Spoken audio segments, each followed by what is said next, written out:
சென்னையில் இருக்கக்கூடிய ரஷ்ய கலாச்சார மையம் மற்றும் ஸ்டடி அப்ராட் அப்படின்ற அந்த நிறுவனம் ரெண்டும் இணைந்து தமிழ்நாடு ஃபுல்லா ரஷ்ய கல்வி கண்காட்சியை ஆர்கனைஸ் பண்ணியிருக்கோம்.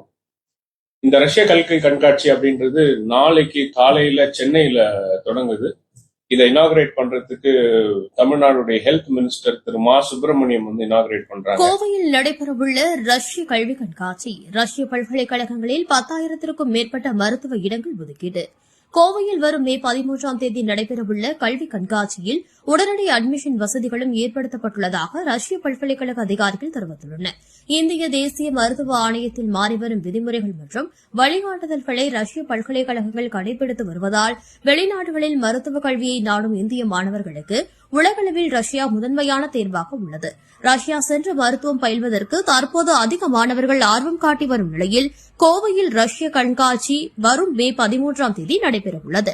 இதுகுறித்த செய்தியாளர் சந்திப்பில் மாஸ்கோவில் உள்ள தேசிய ஆராய்ச்சி நியூக்ளியர் பல்கலைக்கழக பேராசிரியர் doctor Elena, study abroad educational consultants நிறுவனத்தின் இயக்குநர் சுரேஷ் பாபு ஆகியோர் பேசினர். கோவையில் நடைபெறவுள்ள ரஷ்ய கல்வி கண்காட்சியில் ரஷ்யாவை சேர்ந்த பல்வேறு மருத்துவ பல்கலைக்கழகங்கள் உள்ளிட்ட கல்வி நிறுவனங்களின் பேராசிரியர்கள், மருத்துவத்துறை தலைவர்கள் கலந்து கொண்டு மாணவர்களுக்கு மருத்துவத்துறையில் உள்ள வாய்ப்புகள் குறித்து விளக்கவுரை தரவுள்ளதாகவும், இந்த கல்வியாண்டில் இந்திய மாணவர்களுக்கு 10,000க்கும் மேற்பட்ட மருத்துவ இடங்கள் ஒதுக்கப்பட்டுள்ளதாக தெரிவித்தனர்.